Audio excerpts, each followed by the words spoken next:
tema da nossa mensagem hoje é: depois da morte vem o juízo. Eu quero, antes de ler esse texto, preciso compartilhar com os irmãos rapidamente.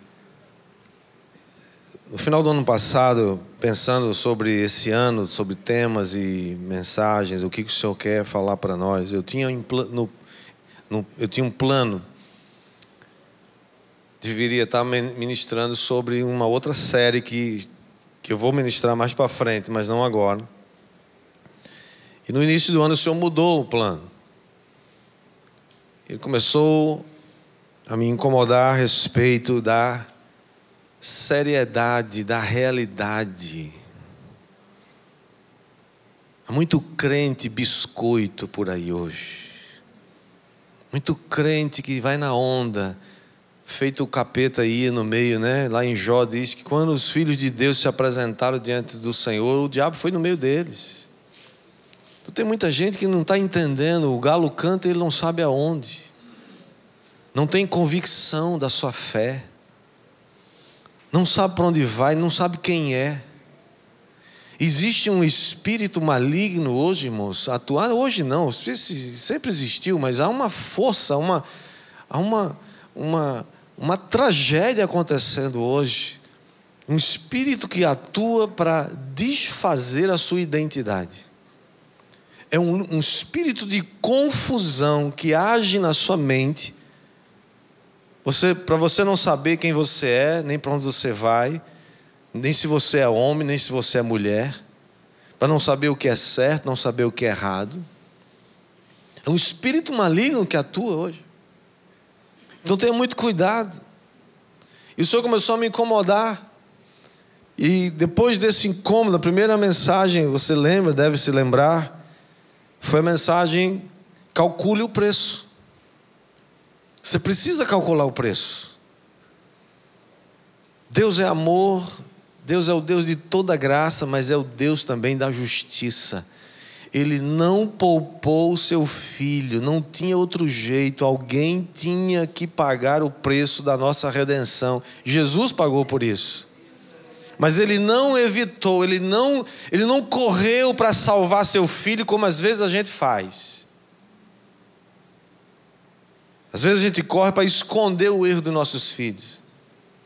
Às vezes a gente corre para que ninguém saiba. Ou passa a mão na cabeça. Mas Deus não fez assim. Deus não evitou. Naquele dia que Jesus foi crucificado, é como se Deus tivesse virado as costas para Jesus por um instante. Porque Ele tinha que passar por aquilo. Então não brinca com Deus. A Bíblia fala sobre o temor do Senhor. Quando você perde o temor do Senhor, vale tudo. Sabe por que muita gente não é fiel a Deus? Falta temor a Ele. Sabe por que não é fiel à esposa e ao marido? Porque não tem temor a Deus. Sabe por que faz concessões com a verdade? Porque falta o temor do Senhor. A Bíblia diz: o temor do Senhor é o princípio da sabedoria. Não existe sabedoria sem que primeiro você tenha o temor do Senhor. E foi nessa meditação a respeito da nossa postura como crente que eu comecei mudei o rumo das mensagens que eu vinha fazendo, vinha planejando. E não domingo, porque o pastor Jorge vai estar aqui, mas no outro domingo temos mais uma mensagem que o Senhor já me deu. Pelo menos o tema Ele já me deu. Nós vamos falar sobre santidade. Sem santidade ninguém verá o Senhor. Ninguém verá o Senhor.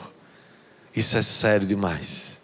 Estamos aqui nessa terra, estamos influenciados por muita coisa, mas a palavra de Deus é a bússola que nos manda, né? O nosso GPS que nos mantém na rota.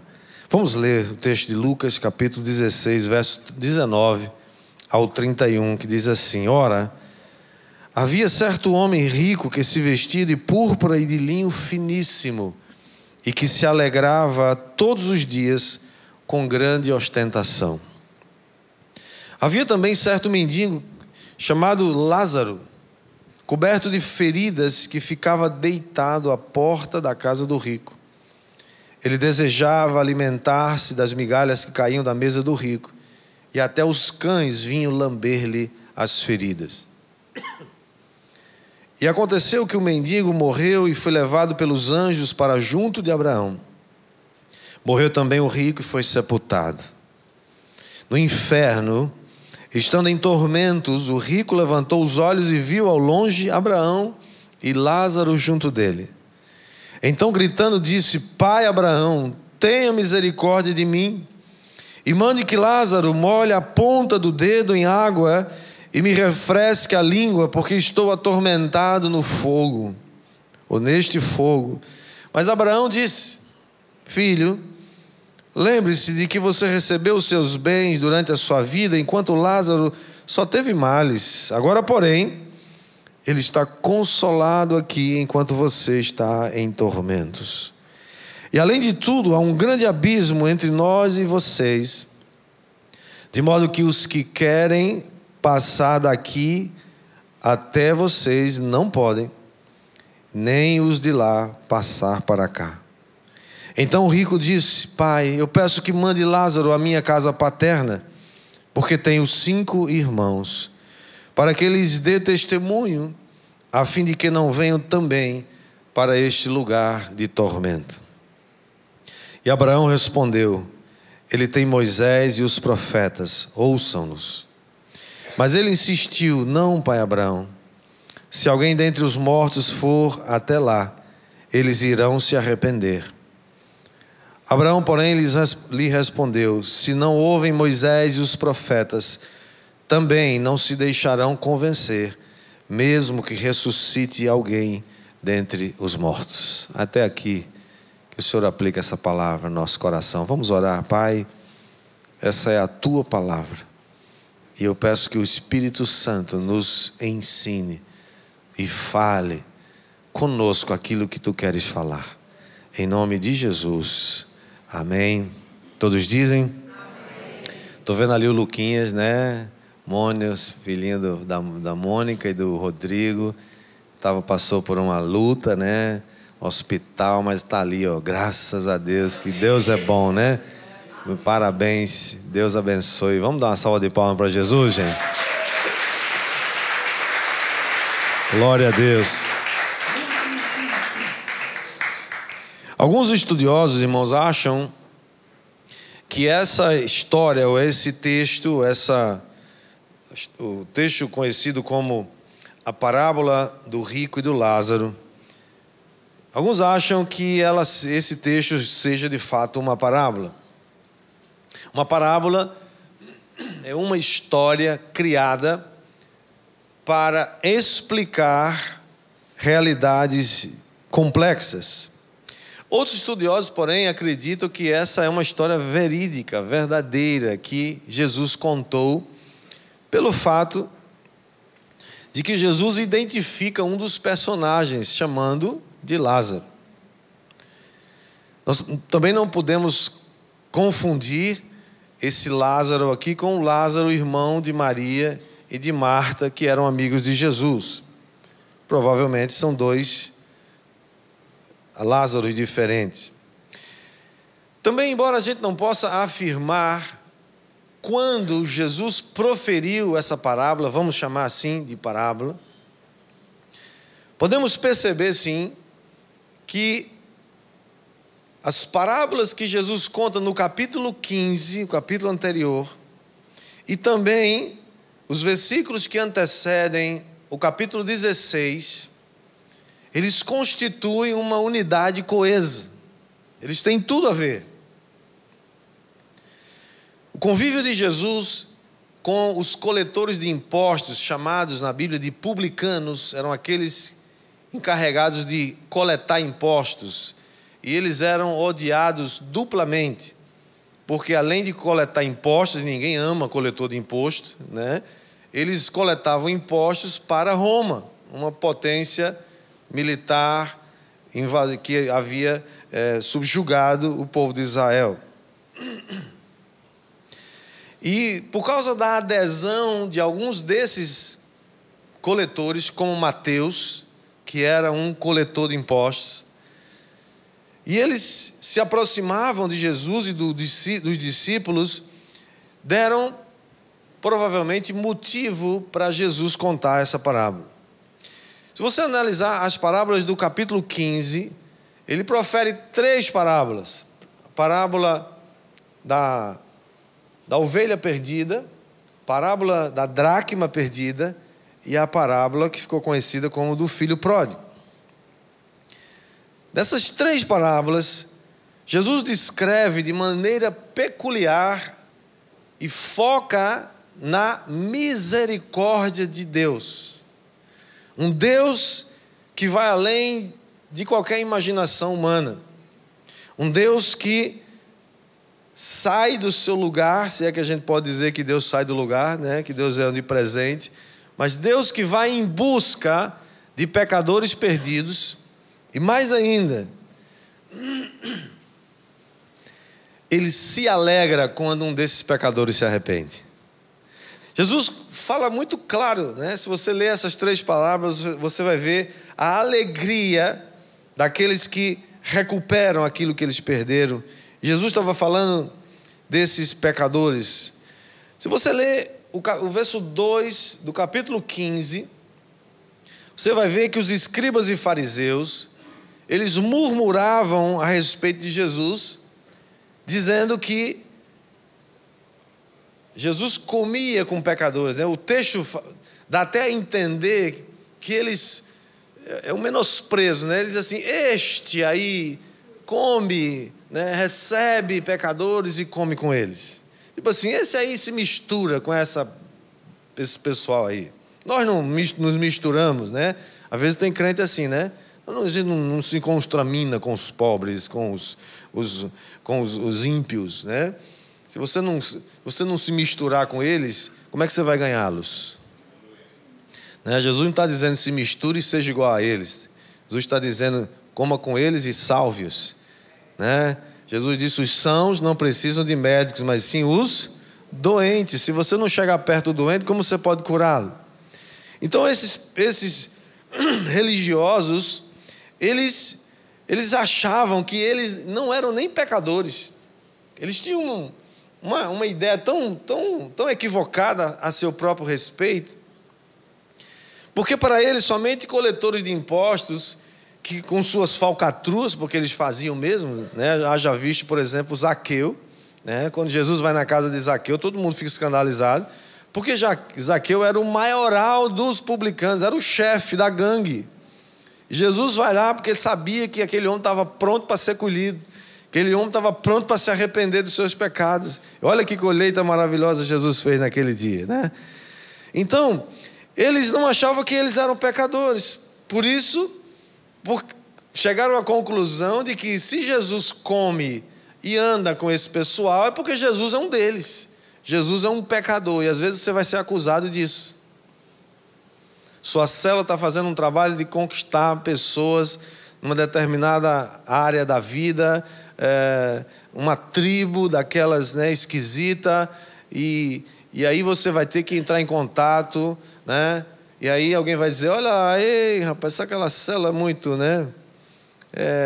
Essa igreja não sei não, viu? Essa igreja é meio misturada, né? Tem um pessoalzinho aí, né? Esse pessoal que vem, irmãos, se prepare, a colheita que vem pela frente é muito estragada. É muita gente quebrada, é muita gente que tem uma vida totalmente destruída, e nós temos que ter compaixão para receber esse povo, não julgá-los, amá-los. Nós não vamos passar a mão na cabeça e dizer que o pecado não é pecado. Nós não vamos dizer que tudo bem, que pecado é erro e erro se conserta. No pecado só tem um remédio, é arrependimento e mudança de vida. Amém. Pecado é pecado. Se você continuar vivendo no seu pecado, você vai morrer. É o que a Bíblia diz. Mas nós vamos amar o pecador como Jesus ama. Diga amém. No capítulo 16, conta a parábola do administrador infiel. Nessa parábola, Jesus nos adverte sobre a avareza. Mas ele nos adverte também sobre o uso inadequado das riquezas. Verso 13 do capítulo 16, Jesus diz: ninguém pode servir a dois senhores, porque ou há de aborrecer-se de um, amar o outro, ou se devotará a um e desprezará o outro. Não podeis servir a Deus e às riquezas, né? Outra versão diz: não podeis servir a Deus e a Mamon. Jesus também adverte a classe, né, desses abastados coletores de impostos, porque eles precisavam crescer em misericórdia, né, exercer misericórdia e amor solidário para com as pessoas, para que a misericórdia que eles experimentaram não se tornasse ineficaz. É uma coisa que pode acontecer com a gente, irmãos. Deus estendeu graça para mim e para você, amém? Deus estendeu a sua misericórdia para mim e para você. Mas na medida e no tempo em que você não exerce também misericórdia e compaixão para com aqueles que não merecem, você começa a ter uma atitude igual a dos escribas e fariseus, que querem receber a graça, mas nunca dão graça. Querem sempre ser perdoados, mas nunca perdoam ninguém. Querem ter suas provisões, né, a provisão para suas necessidades, mas nunca são instrumentos de Deus para ser uma resposta na vida de alguém. Jesus está ensinando a sua audiência, e não somente aos escribas e fariseus, mas no capítulo 16 fica claro que Jesus também se dirige aos discípulos. Embora os escribas e fariseus religiosos continuassem ali na audiência, mas Jesus também está falando para os seus discípulos. Os escribas e fariseus, que eram avarentos, segundo a Bíblia, ouvem Jesus falar essas coisas e começam a criticar Jesus, começam a zombar dele, porque Jesus comia com pecadores, e Jesus se refere a eles, e Jesus não faz questão de esconder que está falando deles, não. Ou seja, eles sabiam, principalmente os escribas e fariseus, sabiam que Jesus estava falando a respeito deles. Assim podemos afirmar que essa parábola pode ser, a parábola do rico e do Lázaro, pode ser o fechamento, o coroamento desse pensamento que Jesus vem trabalhando desde o capítulo 15 e o capítulo 16. Os personagens dessa parábola são dois principais. Primeiro, que é o personagem principal, que é um certo homem rico. A Bíblia diz que ele vivia uma vida egoísta, servindo às riquezas, desprezando a palavra de Deus. Ele viveu, segundo a descrição bíblica, de forma regalada e esplendidamente. Meu Deus, quem não quer viver uma vida regalada e esplêndida? Sim ou não? Fala sério que você não quer. Todo mundo quer esse negócio, né? Você olha para aquele camarada que não tem limite, né, de gastos. O cartão dele é, né, sem limite. Você não queria, né? Escuta, vamos tomar um café em Paris amanhã? Vamos, acho que eu posso. Viu, minha já? Vamos sim, compra passagem aí, vamos lá. Né? Vamos não sei o quê. Esse rico vivia dessa maneira, né? Ele aproveitou a vida. Esse é o famoso bon vivant. Ele tinha tudo. Nada, né? Que a impressão que dá é que não havia nada que ele não pudesse fazer com o seu dinheiro. A descrição do texto diz que ele se vestia de púrpura e de linho finíssimo e se alegrava todos os dias com grande ostentação. Aí já fica um negócio chato, né? Já viu gente que gosta de ostentar? Né? Parece que fica passando na sua cara assim, ó, você é pobretão mesmo, olha o que eu estou fazendo aqui, ó. Olha só, né? Fui lá não sei o quê. Você não aguenta nem estar perto de uma pessoa dessa, né? E é interessante que a púrpura, você vê o nível do cara. A púrpura era um tecido de lã que custava muito caro, né? Vermelho, um vermelho escuro. E tanto a púrpura quanto o linho finíssimo eram tão luxuosos que somente reis e sacerdotes podiam usar esse tipo de roupa. Você ter ideia, né? Aliado a esse fato, o estilo de vida de opulência, né? E de ostentação. O outro personagem é um mendigo chamado Lázaro. Sobre ele, apenas Jesus fala que ele vivia coberto de feridas, vivia à porta da casa do rico, e uma vida que era completamente oposta à vida do rico, uma vida de necessidades. E o verso 21 diz que ele desejava alimentar-se das migalhas que caíam da mesa do rico, e até os cães vinham lamber-lhe as feridas.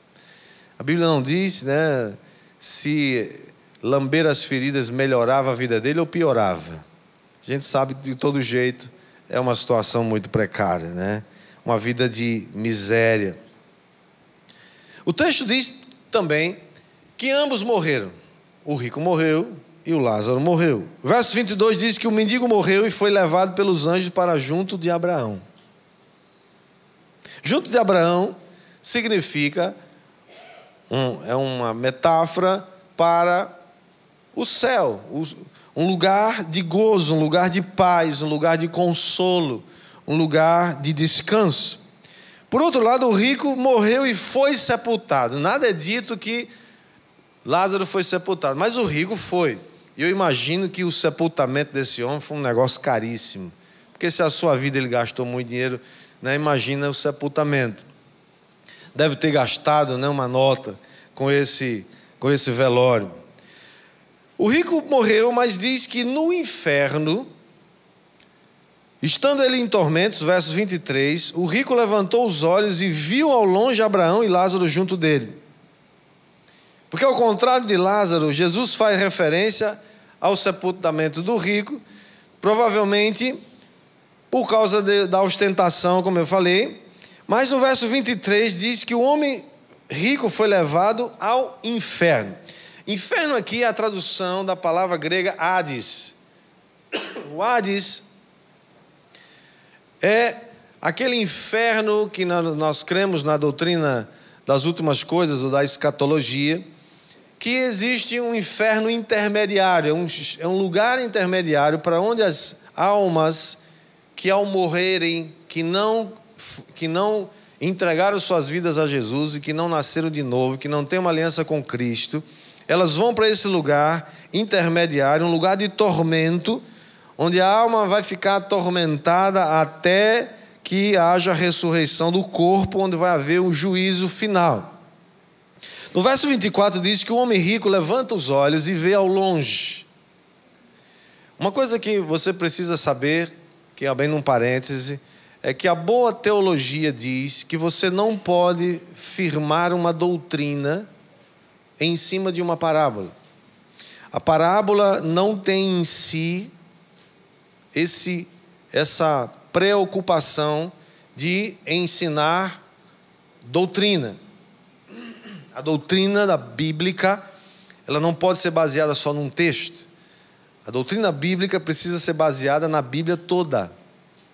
Então, os princípios da palavra, eles se confirmam ao longo das Escrituras. Mas aqui, diz que o homem rico levanta os olhos e vê ao longe Abraão, o chama de pai, porque os judeus, todos eles achavam, né, tinham Abraão como seu pai. Ele também reconhece Lázaro e faz 3 pedidos. O primeiro pedido é que Lázaro molhe a ponta do seu dedo na água e venha refrescar a sua língua, porque ele está atormentado no fogo. Verso 24. No verso 26, Abraão responde que há um abismo intransponível entre o seio de Abraão, ou entre onde Abraão está, e o lugar de tormento onde o ex-rico está. Porque ninguém pode passar de um lugar para o outro. O homem rico então faz, ou o homem ex-rico, né? Agora não tem mais riqueza nenhuma. Faz o segundo pedido.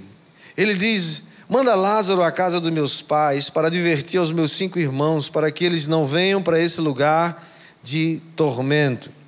Abraão mais uma vez responde no verso 29, eles têm Moisés e os profetas, ouçam-nos. O que ele está querendo dizer com eles têm Moisés e os profetas?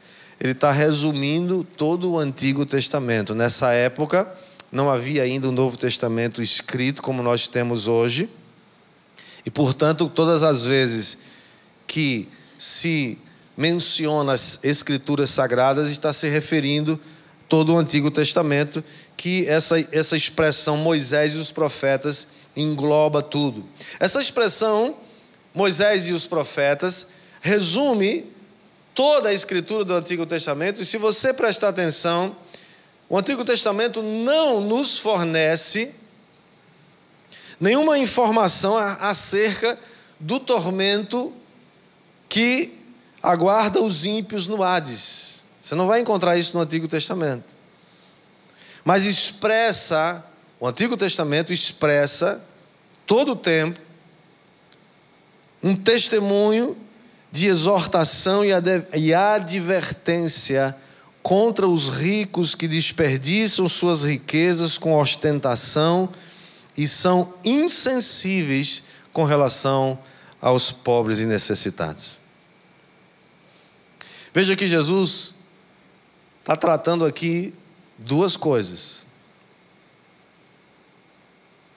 Ele está tratando a avareza, a falta de compromisso e de se importar com os pobres e necessitados. E ele está falando também que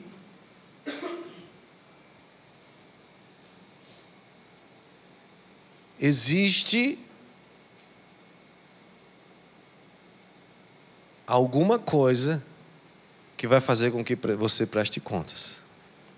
Você não vive essa vida simplesmente como se ela fosse. Você não pode viver essa vida simplesmente como se ela fosse o fim. Há muito mais do que essa vida. Há um mundo por vir. E você precisa se preparar para ele agora. Diga amém.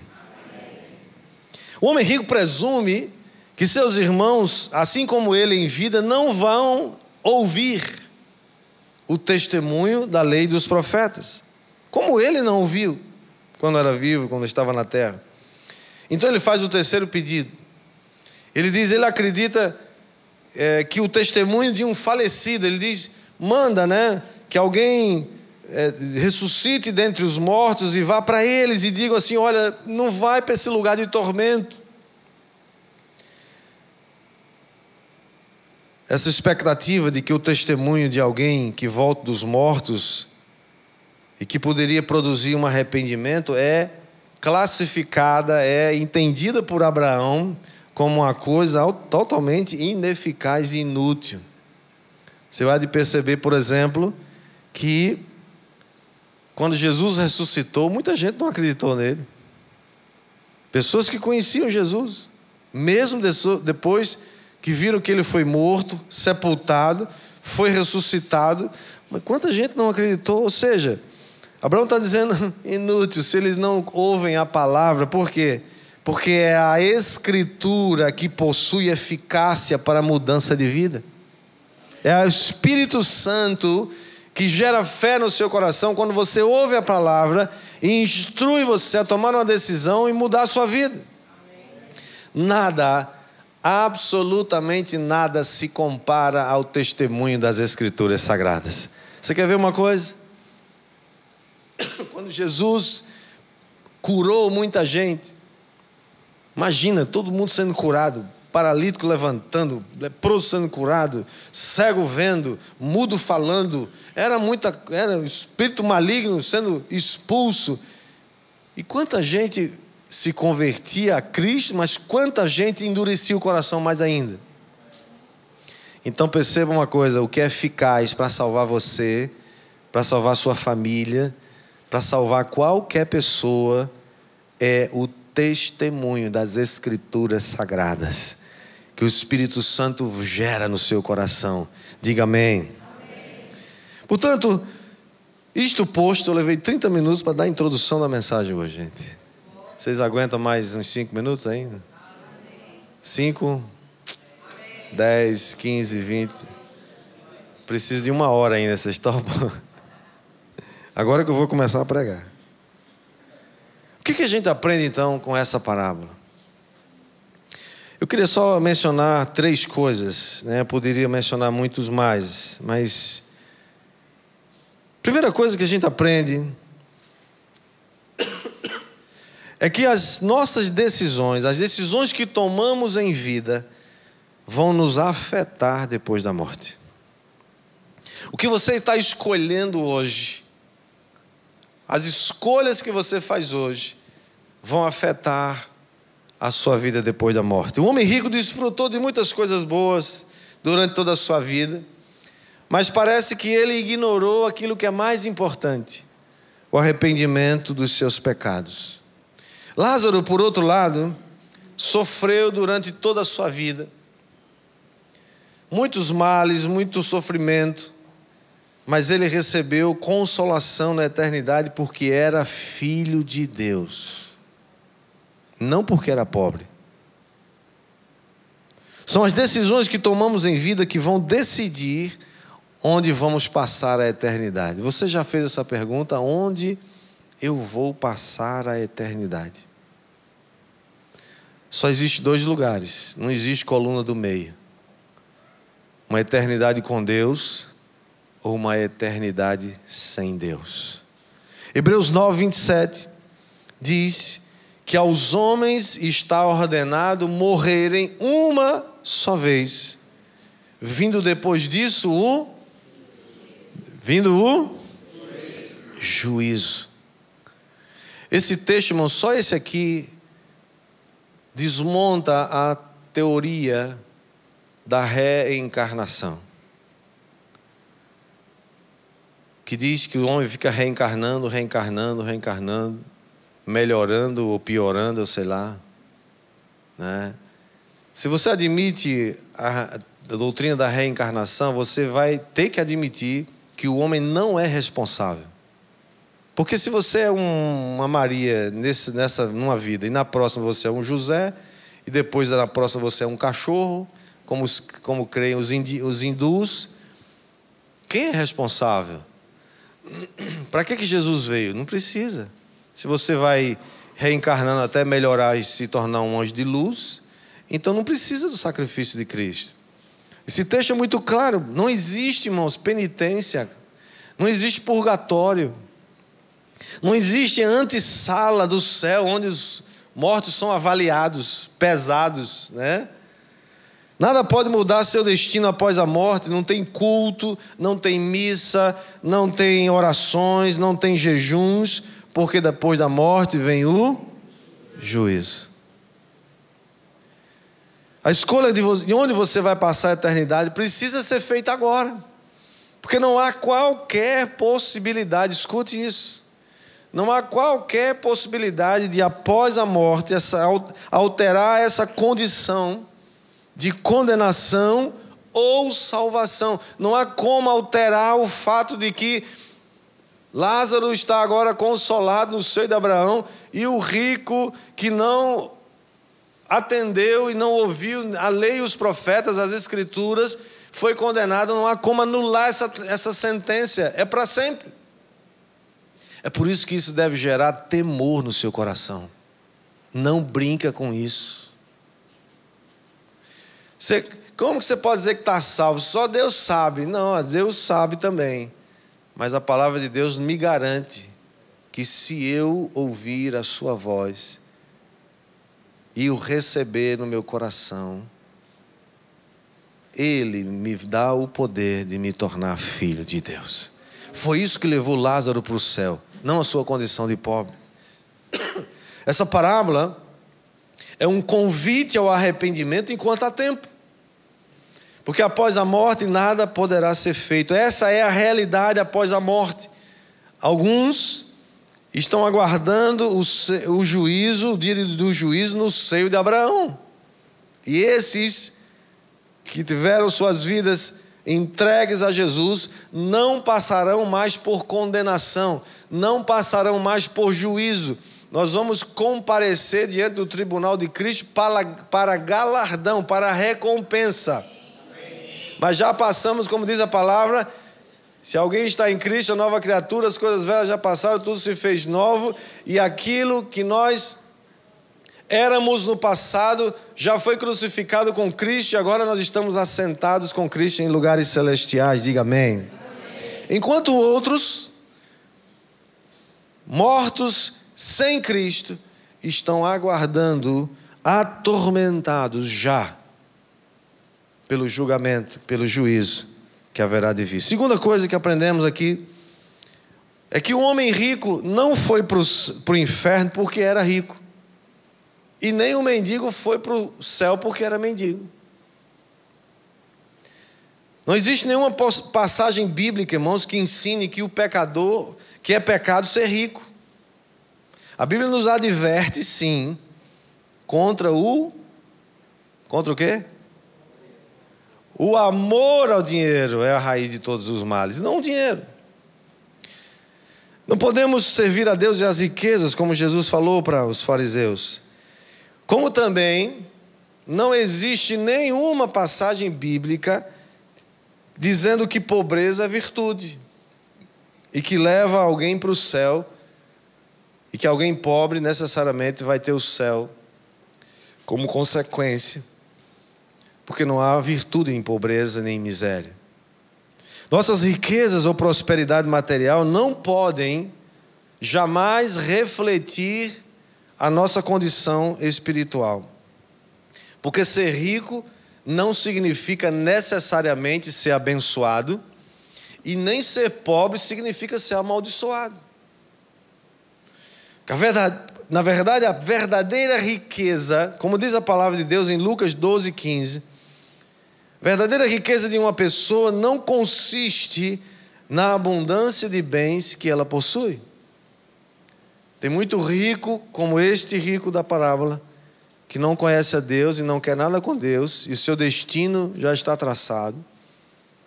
E tem muito pobre também que não quer nada com Deus, não quer nada com Cristo, e vai ter o mesmo destino do jovem, do homem rico. Os fariseus eram pessoas que confiavam em sua própria justiça. Eles tinham uma justiça própria. Eles achavam que, assim como aquele homem rico, eles achavam que já que Abraão é nosso pai, somos descendentes de Abraão, então nós temos o direito garantido ao paraíso. Mero engano. Que a palavra de Deus nos ensina que é somente pela justificação, pela fé em Cristo, é que nós podemos ter paz eterna com Cristo. Romanos 5:1 diz: justificados, pois, mediante a fé, temos, diga comigo, paz. Justificados mediante a fé, temos paz com Deus, por meio de nosso Senhor e Salvador Jesus Cristo. E por último, a primeira coisa que a gente aprendeu foi: as decisões que tomamos em vida vão nos afetar depois da morte. Segunda coisa, o rico não foi para o inferno porque era rico, e nem o mendigo foi para o céu porque era mendigo. E por último, a morte não é o fim de todas as coisas. Se você vive essa vida apenas pensando nesse projeto aqui de 80, 100 anos, você não entendeu nada e não sabe de onde você veio e muito menos para onde você vai. Como eu falei, a boa teologia não recomenda que a gente crie uma doutrina a partir de uma parábola. No entanto, nessa parábola Jesus abre o caminho para afirmar a existência do céu e do inferno. E ele também nos lembra que nessa terra, todos nós somos passageiros, somos forasteiros. Estamos passando uma chuva por aqui. pois há uma vida e uma morte eterna nos esperando. A morte, irmãos, é uma realidade para todos nós. Ela chega para ricos e pobres, para mendigos e para ricos. O céu e o inferno são de verdade. Faz parte do espírito da apostasia do presente século, que até em algumas igrejas ditas evangélicas, pastores inclusive, que estão defendendo hoje que não existe mais céu nem inferno, e que isso é uma miragem, e que Deus não criaria uma coisa horrorosa dessa chamada inferno e colocar lá suas criaturas. A morte chega para todos, para maus e bons, avarentos, generosos. Existe sim um lugar de gozo e descanso, que chamamos de céu, mas existe também um lugar de tormento eterno, chamado inferno, Hades. Um estado de consciência mesmo após a morte. Talvez alguns estudiosos creem que esse seja talvez um dos piores tormentos no estado eterno de sofrimento. São as pessoas que vão para esse lugar, olharem e verem pessoas da sua família, pessoas da sua igreja, pessoas que ela conhecia, no seio de Abraão, nesse lugar de gozo e de consolo e de paz, enquanto eles estão atormentados em chamas.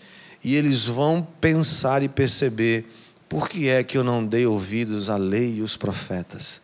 Por que eu não dei ouvidos à palavra de Deus? E o remorso, o arrependimento tardio e não eficaz será um dos maiores tormentos para aqueles que não deram ouvidos à palavra de Deus. Eu creio que é pensando nisso que o escritor aos Hebreus disse: como escaparemos nós se negligenciarmos tão grande salvação? Concluindo, essa parábola, irmãos, foi destinada primeiramente aos fariseus, reconhecidos nessa figura do homem rico, e motivado pelo uso egoísta do dinheiro e dos bens materiais. Os fariseus também desconsideravam e debocharam do ensino de Jesus, da advertência de Jesus a seus discípulos quanto ao perigo das riquezas. Eles, fariseus e escribas, apesar de serem os estudiosos da lei, os defensores da lei, não se submeteram às Sagradas Escrituras. E as Sagradas Escrituras fossem suficientes para eles não teriam debochado do ensinamento de Jesus. E o que Jesus disse aos fariseus também vale para mim e para você.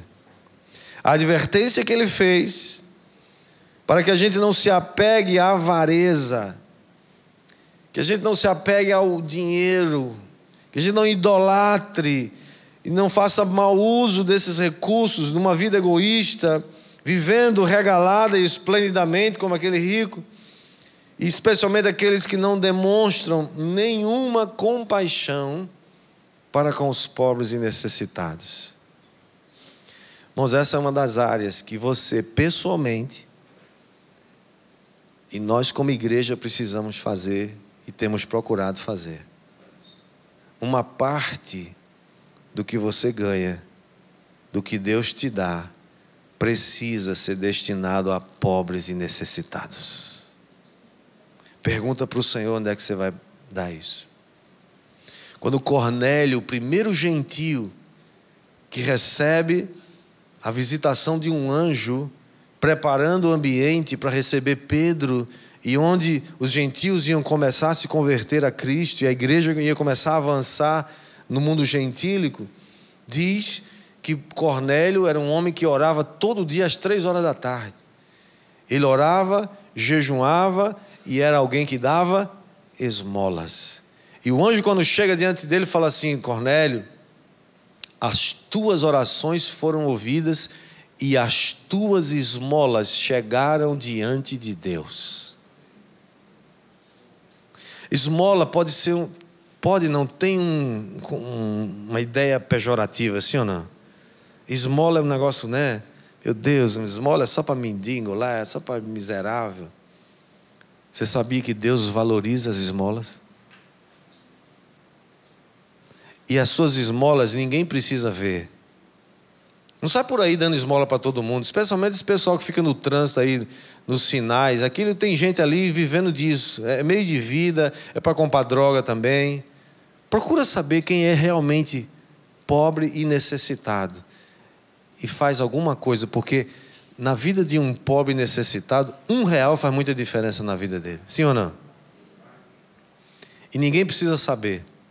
Sua mão direita não precisa saber, a esquerda não precisa saber o que faz sua mão direita. Mas saiba disso.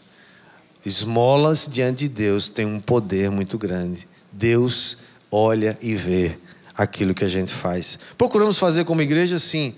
Mas não é só a igreja, é você, sou eu individualmente. E quando essa parábola remete o homem rico a Moisés e os profetas, ela também está formulando claramente que as Sagradas Escrituras contêm tudo o que nós precisamos saber acerca da nossa salvação. Resumindo, é essa bendita, santa e eterna palavra de Deus. Nós não precisamos que alguém ressuscite dos mortos e venha lá do lugar de tormento e diga: é verdade, é verdade, não vem para esse lugar não. Não precisamos que um demônio venha dizer alguma coisa para você. Um dia um irmão chegou para mim apavorado, dizendo assim: pastor, pelo amor de Deus, eu vi o demônio falando com aquela voz assim, não sei o quê, e ele disse isso. Eu falei: e você acreditou nele? A Bíblia diz que ele é mentiroso, pai da mentira. Você vai escutar o que esse camarada... ele está falando o que a Bíblia diz, sim, mas quem tem autoridade é a Bíblia, não é o demônio que tem autoridade. Ele ficou assim, tipo, puxa, já que o demônio falou, então agora eu vou acreditar. Você vai ser enganado pelos demônios, meu amigo, pelo amor de Deus. Quem tem autoridade é isso aqui, ó. Essa santa, bendita e eterna palavra de Deus. Essa Bíblia sagrada, as Escrituras sagradas, são suficientes para você saber tudo a respeito da sua salvação. Que o Senhor aplique essa palavra ao nosso coração.